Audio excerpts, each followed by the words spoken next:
Alors, je m'appelle Jean Verne, je suis l'arrière-petit-fils de Jules Verne, c'est pour ça que je suis là d'ailleurs, et je suis né en 1962, et j'ai été dans ma vie chanteur d'opéra, peu, et maintenant je travaille au ministère de la Culture comme inspecteur pour la musique et conseiller pour la musique et la danse en Alsace, voilà, et donc je m'occupe de conseiller les artistes et les diffuseurs de spectacles et de leur donner de l'argent, enfin de leur donner de l'argent, de leur procurer les financements du ministère de la Culture qui sont possibles. Mes passions, la musique bien évidemment, l'opéra, mais tous les arts en général, voilà. Après, j'aime bien les voyages, comme tout le monde en fait. Voilà, rien de particulier. Alors, si je peux dire aussi, si, passion, c'est pas une passion, mais un devoir. Voilà, je vais quand je peux bénévolement soutenir la mémoire et l'œuvre de mon arrière-grand-père, parce que ça a un petit peu un sens, parce que mon père a connu Jules Verne quand même pendant 13 ans. Donc, moi, je suis né avec un père qui me parlait de son grand-père de manière très, très vivante.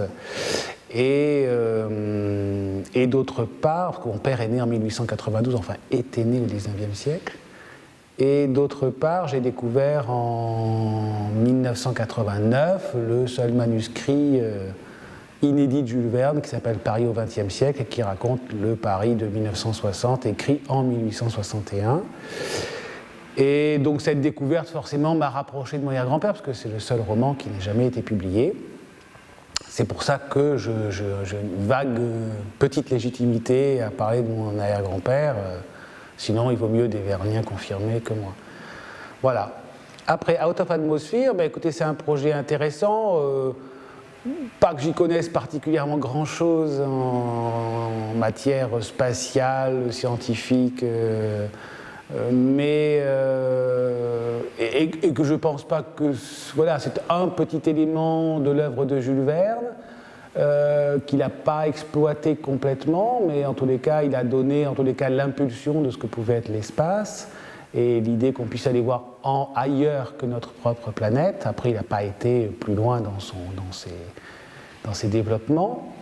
Mais c'est toujours intéressant qu'il soit associé à ce genre de projet. Moi, je suis toujours très fasciné par les gens qui ont des idées comme ça incroyables, de faire des tours du monde, des bateaux solaires, des explorations incroyables, ou de faire des sites de rencontres scientifiques, internationales, sur d'où on vient, où on va, et qu'est-ce qu'on fera quand la Terre aura cesser de pouvoir nous supporter.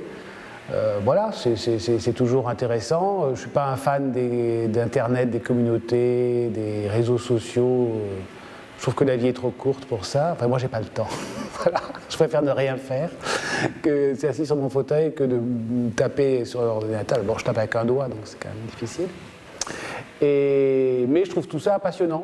Voilà, que les gens s'intéressent à ça. Et la diversité, en tous les cas, des idées des gens et de leur inventivité, c'est toujours fascinant. Et je trouve que c'est très vernien, finalement.